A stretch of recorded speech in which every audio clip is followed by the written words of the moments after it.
5 years ago, the woman I planned to marry walked out of my life and straight into the arms of my wealthy cousin. I had been saving for a ring. He already had money. She chose money. Today, at my grandmother's funeral, that same cousin walked in with her on his arm, polished and proud like he owned the place. She leaned in close enough that I could smell her expensive perfume and whispered, "Looks like I picked right. You are still broke."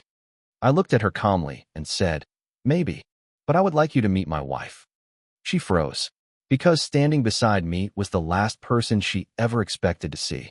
Someone who quietly shattered everything she thought she knew about winning, losing, and success. Before I explain how all of this unfolded, take a second to subscribe to the channel.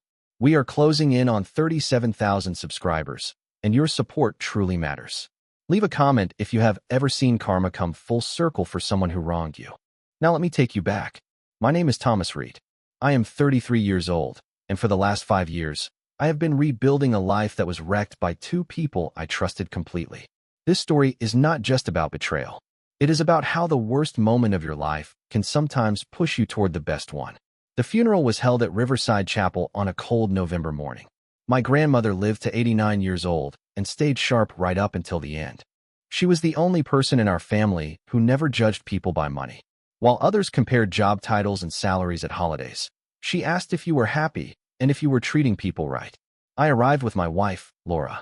She wore a simple black dress with no jewelry except her wedding ring. We had been married for 2 years and together for 3. Laura teaches 5th grade at the same school district I grew up in. She earns $48,000 a year and has never once complained about it. We stood near the back of the chapel. That is when they walked in. My cousin Kevin Miller looked exactly like you would expect a trust fund man in his mid-30s to look. Perfect suit. An expensive watch that probably cost more than my truck. Hairstyled to look effortless even though it clearly took time and money. On his arm was Natalie Brooks. Natalie was the woman I dated for 3 years. The woman I planned to propose to. The woman who decided that inherited wealth was better than a man building something honest from the ground up. They made an entrance. There is no better way to describe it. Kevin walked like the room belonged to him, nodding at relatives with the confidence of someone who never had to earn approval. Natalie matched him step for step. Designer purse, high heels clicking against the wooden floor, diamond earrings catching the light. Their eyes found me almost immediately. Kevin's face twisted into a smug smile. Natalie's expression shifted fast.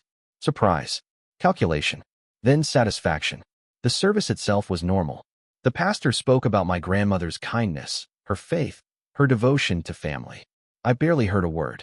I was too aware of Kevin and Natalie sitting a few rows ahead, too aware of the occasional glance back toward me.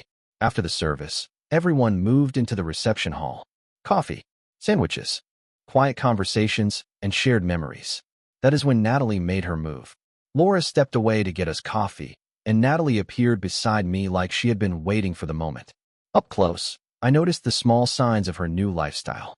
Perfect makeup, skin that showed regular spa visits. Everything about her looked expensive. "Tom," she said, her voice coated in fake warmth. "It has been a long time." 5 years, I said plainly. "You look good," she replied. "Still working maintenance?" "I am in industrial consulting now," I said. She nodded, but I could tell she was not listening. She was building towards something. Kevin stepped in beside her, standing just a little too close. That possessive stance men use when they want to remind others what they think they own. "Sorry about your grandmother," Kevin said. "Our grandmother," I corrected. "Right," he said quickly. "Our grandmother. How have you been? Still fixing broken machines?" "Something like that," I said. That is when Natalie leaned in, close enough that her perfume filled the space between us. Expensive, controlled, nothing like the cheap sprays she wore when we were together. Her voice dropped low, so only I could hear. "I guess I made the right choice. You are still broke." She pulled back, clearly expecting anger, pain, embarrassment. Instead, I looked at her calmly and said, "Yeah, well, meet my wife." Laura had just returned with 2 cups of coffee. She stepped up beside me, steady and real, in a way that made Natalie's polished appearance suddenly feel empty. Natalie's face changed again. Confusion, then judgment.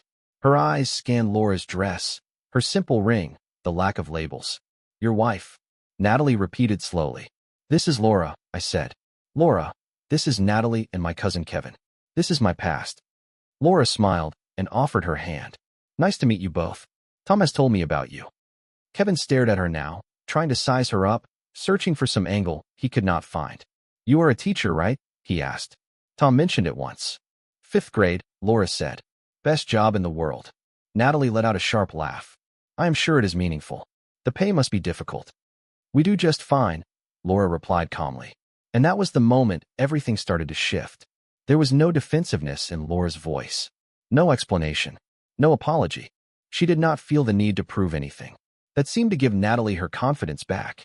She exchanged a quick look with Kevin, the kind of silent conversation people have when they think they are still in control. Well, Natalie said, slipping back into that sugary tone. It is nice to see you moved on, Tom. We were honestly worried you might never get over me. I got over you about 5 minutes after I figured out who you really were, I said calmly. It just took me a little longer to be grateful for it. Kevin stepped forward a bit, puffing his chest like he always did. Look, man, I know things ended badly 5 years ago, but we are family. Maybe it is time to let it go. I did let it go, I said. I let go of both of you completely. I am here for my grandmother. Nothing else. Just then, one of my grandmother's old friends walked up to share a memory with me. I turned my attention to her, ending the conversation without another word. When I looked back, Kevin and Natalie were already on the other side of the room. Laura squeezed my hand. You okay? Better than okay, I said honestly, because there was something Kevin and Natalie did not know. They did not know what sat beneath Laura's simple dress or my off-the-rack suit. They did not know about the business I had built from nothing. They did not know about the contracts I held with 3 major manufacturing plants across the region. They did not know that I had turned a struggling one-man operation into a consulting company that cleared over $500,000 in profit last year. They saw what they wanted to see. A man who stayed small. A man who settled. A man who lost the competition they imagined we were in. And I was fine with that, because the truth has a way of showing itself without effort. And when it did, I wanted to see their faces. But before that, you need to understand how I got here. How I went from being the man dumped for his richer cousin to standing in that funeral hall at peace, beside a woman who loved me for who I was, not what I could buy. That story starts 5 years earlier, on the worst night of my life. The night I learned the woman I loved and the cousin I grew up with had been betraying me for months. The night that broke me, and without me knowing it, the night that set me on the path to becoming someone I was proud of. 5 years ago, I was 28 years old. I worked as an industrial maintenance technician at Dalton Manufacturing, a mid-sized plant producing automotive parts. I made $52,000 a year. Nothing impressive, but it was honest work. I fixed machines. I kept production lines running. I solved problems. There was pride in taking something broken and making it work again. Natalie and I had been together for 3 years. We met at a friend's barbecue. She worked as a dental hygienist and earned about the same as I did. We talked about buying a house someday. Maybe having kids. Normal plans. A normal future. I had been saving for an engagement ring. $3,000 put away over 8 months. Overtime shifts. Skipping extras. Doing without things I did not need. I had already picked the ring. Simple. Small diamond. Nothing flashy. Something meaningful. Kevin had always lived in a different world than me. His father, my uncle, made a fortune in commercial real estate. Kevin inherited a trust fund at 25 that guaranteed he would never struggle. He did not work because he had to. He worked because it gave him something to do. We were never close. He was 4 years older, and we grew up on opposite sides of life. We were polite at family events. That was it. The night everything fell apart was a Wednesday. Nothing special. I got off work early because a major repair finished ahead of schedule. I usually got home around 7, but it was barely 5 when I pulled into my apartment complex. That is when I saw Kevin's car. A black Mercedes sitting in the visitor parking. Clean. Polished. The kind of car that announces itself. I remember thinking it was strange. Kevin never just dropped by. I climbed the stairs to my second-floor apartment, keys in hand. The door was unlocked. That was the first real sign something was wrong. Natalie always locked the door. I stepped inside and heard voices coming from the bedroom. Her laugh. His voice. The kind of conversation that stops the moment someone walks in. They were dressed, at least. Sitting on my bed like it belonged to them. Natalie's face drained of color when she saw me. Kevin looked irritated. Like I had interrupted something important. Tom, Natalie said quickly. You are home early. I stood in the doorway of my own bedroom, keys still in my hand, trying to take it all in. The rumpled sheets. her makeup slightly smeared, his comfort in my space. How long? I asked. My voice stayed steady, which surprised me. Natalie looked at Kevin. Some silent exchange passed between them. He shrugged. 6 months, she said quietly. 6 months. Half a year. While I worked overtime and saved for a ring, she was sleeping with my cousin in my apartment. Why? I asked, even though I already knew. Kevin stood up and adjusted his expensive shirt like this was a mild inconvenience. And that is when my old life officially ended. Come on, man, Kevin said, shaking his head. Do not turn this into some big dramatic scene. Natalie and I connected. It happens. In my apartment, I said. In my bed. In your apartment, Kevin replied with a faint smile. Exactly. Look around, Tom. This is a one-bedroom place with thin walls and a parking lot full of old cars. Natalie deserves better than this. We were building something, I said, turning to Natalie. We had plans. She stood up slowly. And in that moment, I saw something on her face I had never seen before. Not guilt, not shame, just a tired kind of acceptance, like she had been waiting for this conversation and was ready to be done with it. We had plans to stay exactly where we were, she said. And that is not enough for me anymore. Kevin crossed his arms, clearly pleased. Kevin can give me things you cannot, Natalie continued. Security, travel, a life that actually feels like something. I work hard, I said. I provide. Kevin laughed openly. You fix broken machines for $50,000 a year. I make that much in interest every few months without lifting a finger. There is no competition here, cousin. I am not being cruel. I am being honest. I looked back at Natalie. Is that really how you see it? That I am just not good enough? She nodded once. You are a good man, Tom. You are kind. You are reliable. But Kevin is successful. He is going places. You are going to be a maintenance technician your whole life, living in apartments like this and counting every dollar. She paused. I want more, she said. I deserve more. I did not argue. I walked to the closet, grabbed the small duffel bag I used for the gym, and started packing her things. Her toothbrush from the bathroom, the clothes she kept in my dresser, the book she had been reading on my nightstand. What are you doing? She asked. Helping you get what you think you deserve, I said. Tom, stop, she said. Get out for a minute. Let us talk like adults. We already did, I replied. You made your choice. Now I am making mine. Get out of my apartment. Kevin stepped forward. Look, I know you are upset, but Natalie and I care about each other. This is not just about money. I turned and faced him fully. You came into my home, I said. You slept with my girlfriend in my bed. And now you want to talk to me about love. I pointed toward the door. Get out. Both of you. Now. Do not be pathetic, Kevin snapped. His tone was sharp now. She made her choice. Accept it and move on. I am accepting it, I said calmly. And moving on starts with you leaving. Natalie grabbed the bag from my hands. Fine, she said. This is exactly why I am done with you. You cannot even have a mature conversation without getting emotional. I am not emotional, I said. My voice never changed. I am finished. There is a difference. They walked out together. Kevin wrapped his arm around her shoulders. That possessive move meant to hurt just a little more. The door closed behind them. I stood there alone, surrounded by proof that half my relationship had been a lie. That night was the longest night of my life. I did not sleep. I did not eat. I sat on my couch staring at the wall, replaying everything. 6 months. Half a year. While I worked overtime and saved for a ring, they were betraying me. The next morning, Kevin called. I almost did not answer. But curiosity won. What do you want? I asked. I just wanted to check on you, he said. Make sure you are not going to do something stupid. Like what?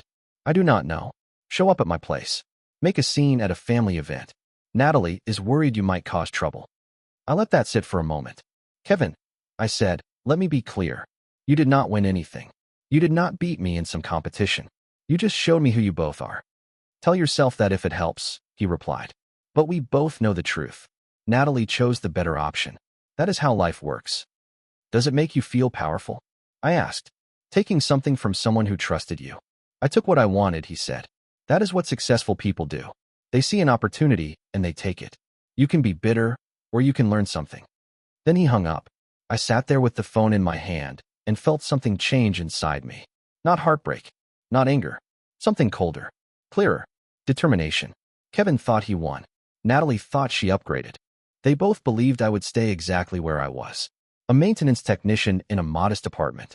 someone they could look down on at family gatherings. They were wrong. I did not know how yet. I had no plan. But sitting there in that apartment, betrayed and dismissed, I made a decision. I was going to build something. Something real. Something earned. Something that had nothing to do with inheritance or luck or taking from others. I was going to do it the hard way. The honest way. And 5 years later, standing in that funeral hall beside Laura, watching Kevin and Natalie believe they still had the upper hand, I knew that decision saved my life. But the road from that apartment to that funeral hall is where the story really begins. The weeks after Natalie left were brutal, but I refused to fall apart. I went to work every day. I did my job. I went home. That was my life. No parties. No distractions. Just work, sleep, and trying to understand who I was without her. My coworkers noticed. One of them, Frank Walters, had been at the plant for 30 years. He was 58, close to retirement. Frank ran a small side business doing preventive maintenance consulting for small factories that could not afford full-time maintenance staff. And one afternoon, he pulled me aside. That conversation changed everything. Frank had built his little consulting operation over decades. He had maybe 8 to 10 steady clients, all small to mid-sized facilities that trusted him to keep their equipment running before problems turned expensive. About 2 months after Natalie left, Frank caught me during lunch break. I was sitting in the break room, eating a sandwich and staring at the wall like my brain had shut down. "You look terrible," Frank said, dropping into the chair across from me. "Appreciate the honesty," I said. "Trouble?" he asked. "Something like that." He nodded and did not push. We sat there in silence for a few minutes. Frank was good at that, letting people breathe. Then he said, "You know what you need?" I shrugged. "Sleep." "A project," he said. "Something real to throw yourself into. Sitting around feeling sorry for yourself is not helping. I am working. You are just showing up. There is a difference." He was right. I had been coasting, doing the bare minimum, just surviving each day. "So what do you suggest?" I asked. "Get better," Frank said. "Learn more. Take the advanced certification courses the company offers. Make yourself more valuable." I thought about it. "Why?" "So I can make an extra $5,000 a year." "So you have options," he replied. "Right now, you are stuck. Stuck in your head. Stuck in this job. Stuck thinking your life is over because one woman did not see your value. Options give you freedom." That stuck with me. Over the next 6 months, I took his advice seriously. I signed up for every training course I could find. Advanced hydraulics, pneumatic systems, industrial electronics, programmable logic, controller programming. I spent my evenings studying. My weekends were filled with certification workshops. Work stopped being just a paycheck. It became proof that I could grow, that I could improve, that I was not done. Frank noticed. He started bringing me along on his consulting jobs during weekends. Small things at first. Helping inspect equipment at a warehouse. Reviewing maintenance schedules at a food processing plant. He paid me a few $100s per job, but more importantly, he taught me how the business worked. Maintenance is not just about fixing what breaks, Frank told me during one job. It is about preventing breakdowns before they happen. You do that right, and you save companies tens of thousands in downtime. That is worth paying for. About 8 months after Natalie left, Frank and I were wrapping up an assessment at a manufacturing facility. We sat in his truck, filling out reports while the engine idled. "I am thinking about selling the business," Frank said casually. I looked at him. "Your consulting business?" "Yeah," he said. "I am tired. My wife wants to travel while we still can. I have enough saved. It is time to enjoy life before my knees give out." "Who are you selling to?" I asked. He shrugged. "No one yet. I listed it online, but the offers are bad. People just want the client list cheap so they can run it into the ground." "What would you want for it?" I asked. $40,000, he said. "That covers the client contracts, the equipment, and the business name. It makes about $70,000 to $80,000 a year after expenses. Not huge, but steady. For the right person, it could be worth a lot more." I did the math in my head. I had about $12,000 saved. The ring money I never spent, plus what I had managed to put aside since. "Would you consider owner financing?" I asked. Frank turned and looked at me closely. "You are serious?" "I am." He leaned back. "Maybe. What are you thinking?" 20,000 down, I said. The rest paid over 2 years at 5% interest. Frank was quiet for a moment. "Tom, this is not a game. These clients expect professional work. You mess up, you lose them." "I know." "And you would have to keep your day job for at least a year," he continued. running this business nights and weekends until it grows enough. That is a lot of hours. I am already working nights and weekends with you, I said. At least this way I would be building something for myself. Frank studied me for a long moment. This about proving something to the woman who left you? He asked. No, I said, and I meant it. This is about proving something to myself. We sat there in silence. Finally, Frank nodded. Here is my offer. You work with me for the next 3 months. Every weekend. Every consulting job. I pay you the same, but I also teach you everything. Clients. Contracts. Pricing. Scheduling. All of it. He paused. At the end of 3 months, if you still want it, and I think you can handle it, we will work out the financing. I held out my hand. Deal. Those 3 months were brutal. I worked 40 hours a week at the plant. Then another 20 to 30 hours on weekends doing consulting jobs with Frank. He did not go easy on me. He made me handle client calls, write proposals, deal with scheduling conflicts.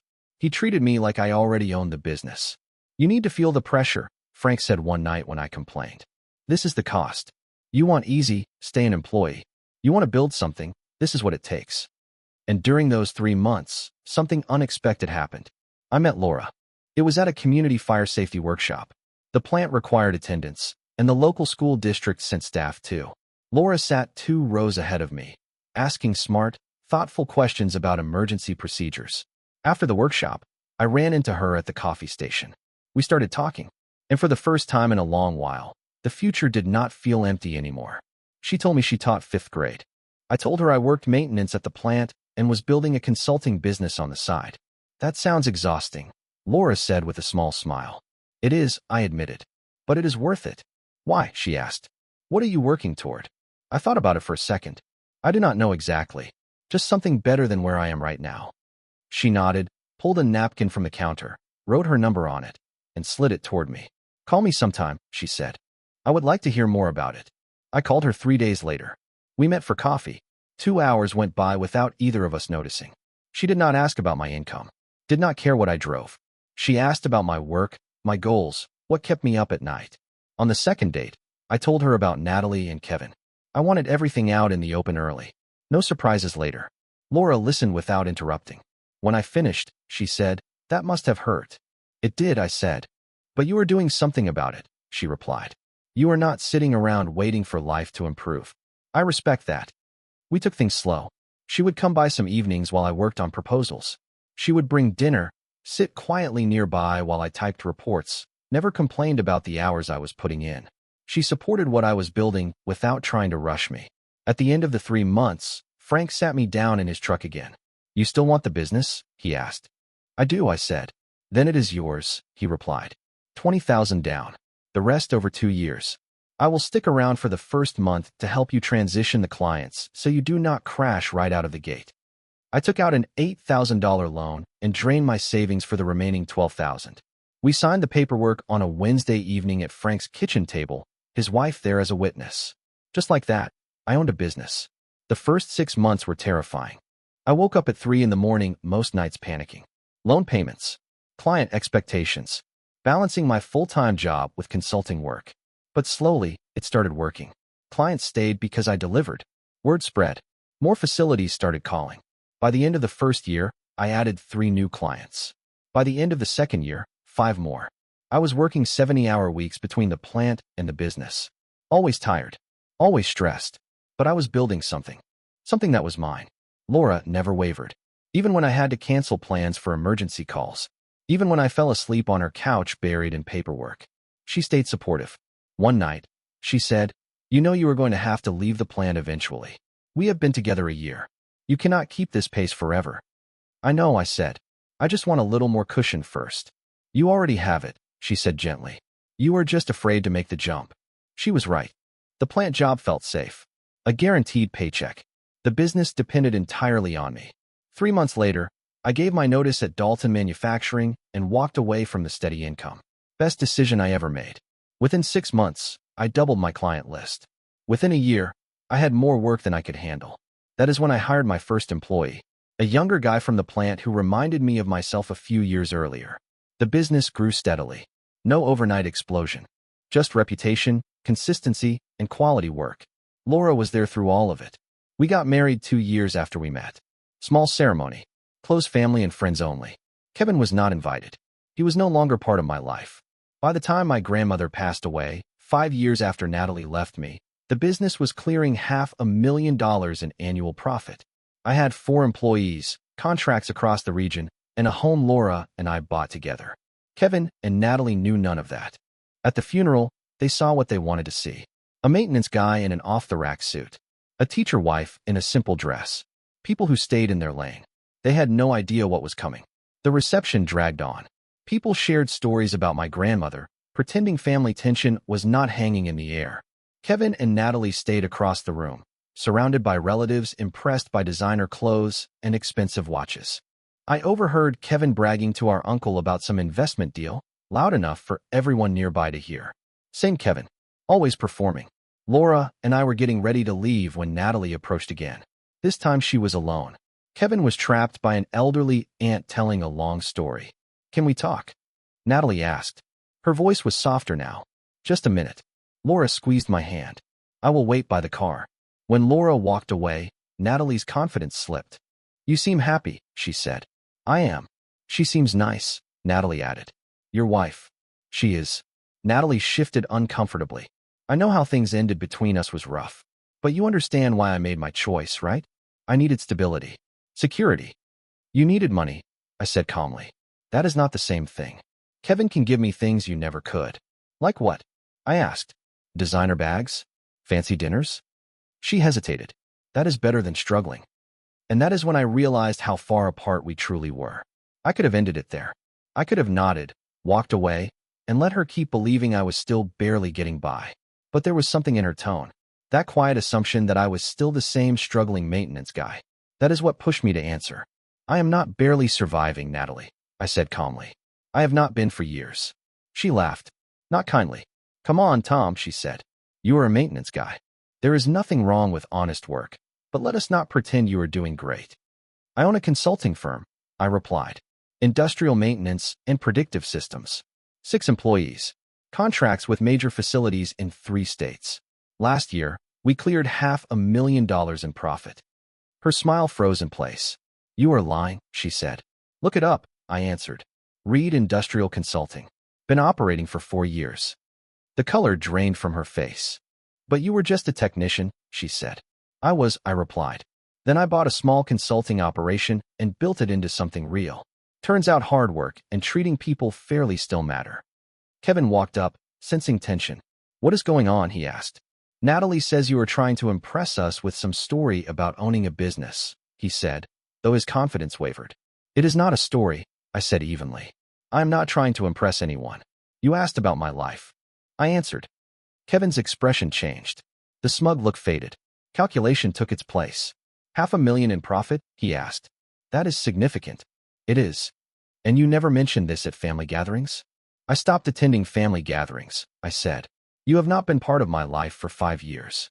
Natalie stared at me like she was seeing a stranger. "But Laura is a teacher," she said. "Your house, your car, everything seems so normal." "Because we choose normal," I said. "We save. We invest. We paid off Laura's student loans. We live comfortably and quietly. We do not measure our worth by things." "That does not make sense," Natalie said. "You were nothing when I left." "No," I corrected. "I was someone building something. You just could not see it because you were focused on what Kevin already had." Kevin stepped closer, his voice low. "Even if all this is true, it does not change anything," he said. "You still lost. Natalie chose me." "And I am grateful she did," I replied. "She showed me who she was before I wasted more time. Before I married someone who would leave the moment someone richer showed interest." "That is not fair," Natalie said quickly. "Is it not?" I asked. "You left me for Kevin because of money. You admitted that 5 years ago. So what happens when someone wealthier comes along? What happens if the investments struggle?" Kevin's jaw tightened. "My finances are solid," he said. "Are they?" I asked. "Because from what I hear through the family grapevine, commercial property has been rough lately. A lot of vacancies. A lot of pressure." He did not answer. That silence told me everything. "I hope you stay successful," I said. "Truly. But understand this. I was never competing with you. You thought you won by taking something from me. All you really did was save me from a terrible mistake." I turned to leave, then paused. "Natalie," I hope you find what you were looking for, I said. I hope Kevin's money brings you the happiness you expected. But I found something better. I found someone who chose me for who I am, not what I can buy. Laura was waiting by the car, calm and patient like always. As we drove away, I looked in the rearview mirror. Kevin and Natalie were standing in the parking lot, arguing. The perfect image they liked to present was cracking. How do you feel? Laura asked. Satisfied, I said. Not because I proved anything to them. Because I finally let go of the last bit of anger I was carrying. She smiled. You built a good life. We built a good life? I corrected. I could not have done any of this without you. She reached for my hand. So what now? She asked. Now we go home. I said. Order food. Watch something pointless. Enjoy the life we worked for. That sounds perfect, she said. And it was. Kevin and Natalie could keep their designer lifestyle, their need to impress, their habit of measuring worth by possessions. I had something they would never understand. Peace, purpose, and a partner who valued character over money. 5 years earlier, losing Natalie felt like the end of my world. It turned out to be the beginning of something far better. Sometimes the worst thing that happens is exactly what needs to happen. You just cannot see it until you are far enough away to look back. 3 days after the funeral, my phone rang. Unknown number. I almost ignored it. Tom, Natalie said. It is me. I stayed quiet. I just wanted to talk about what you said at the funeral. There is nothing to talk about, I replied. Just coffee, she pleaded. One conversation. No. I made a mistake, she said. I see that now. You built something incredible, and I walked away from it. You walked away from me, I said. The business came later. And even if I was still making $50,000 a year, leaving someone who loved you for money says everything about who you are. People change, she said. I have changed. I am sure you have, I replied. But I am married. Happily. To someone who chose me when I had nothing special to offer but myself. There was a pause. Kevin and I are having problems, she said quietly. There it was. The real reason for the call. That is between you and Kevin, I said. And with that, I ended the call. Some doors close for a reason. And some lessons only make sense once you finally walk away. The money is not what I thought it would be, Natalie said quietly on the phone. He is stressed all the time. The properties are not doing well. We fight constantly about finances. And you thought calling me would do what, exactly? I asked. She went quiet for a few seconds. Then she said, I do not know. Maybe I just wanted to hear that you forgive me. I do not forgive you, Natalie, I said honestly. But I do not hate you either. You did what you thought was best for you. It hurt me, but it led me to Laura. So in a strange way, thank you. That is it, she asked. That is all you have to say? What do you want me to say? I replied, that I will leave my wife for you? That I have been waiting 5 years for you to realize you made a mistake? I paused, then continued. I moved on. I built a life. You should do the same with Kevin. That is your choice. But calling your ex-boyfriend because your current relationship is falling apart is not the answer. I ended the call. She did not call back. That night, I told Laura about the conversation. She listened without interrupting, then asked, Do you think she will leave Kevin? Probably, I said. Once someone wealthier comes along. Laura shook her head. That is sad. It is, I agreed. But it is not our problem. She smiled and said, You know what I love about you? You never needed revenge. You just lived well. Living well is the best revenge, I said. She laughed. Someone smart probably said that. Probably, I said. 2 months later, my mother mentioned that Kevin and Natalie had separated. Natalie had moved out and was already dating some executive she met at a charity event. Kevin was angry, bitter, and felt betrayed. I felt nothing. No satisfaction. No sympathy. Just indifference. They made their choices. Now they lived with them. My life kept moving forward. The business continued to grow. Laura and I started talking seriously about having a family. We traveled when we could, enjoyed quiet weekends at home, and built something steady and real. 5 years earlier, I thought losing Natalie was the worst thing that could happen to me. Now I understood it was the best. Not because of money or success, but because it cleared the path to Laura. To a life built on values instead of appearances. Kevin took something from me, but what he really gave me was freedom. Freedom from a relationship built on the wrong foundation. Freedom to find something genuine. And that was worth more than any trust fund. A year passed. Laura got pregnant. We painted the nursery together. Argued playfully about names. Planned for the next chapter of our lives. The business kept growing, but my focus shifted. I promoted one of my technicians to operations manager, giving me more time with my family. Success was not about working harder anymore. It was about working smarter, building systems that lasted. One afternoon, I ran into Kevin at a hardware store.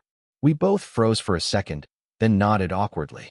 "Congratulations," he said, gesturing toward the baby supplies in my cart. "I heard you were expecting." "Thanks," I said. "Business still doing well?" he asked. "It is." He nodded, shoulders slumped. "I was wrong about you. About a lot of things." "Yeah," I said. "You were." He hesitated. "Does that make you happy, knowing you were right?" "No," I said honestly.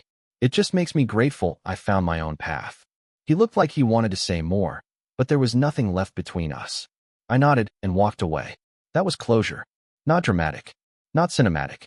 Just two people who used to be family, now strangers. That evening, Laura asked if seeing Kevin bothered me. "Not even a little," I said.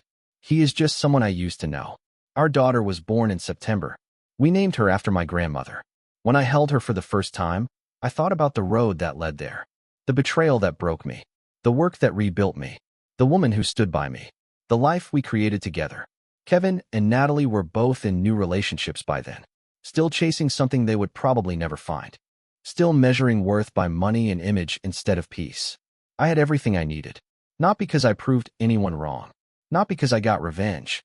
But because I stayed true to myself, built something honest, and found someone genuine.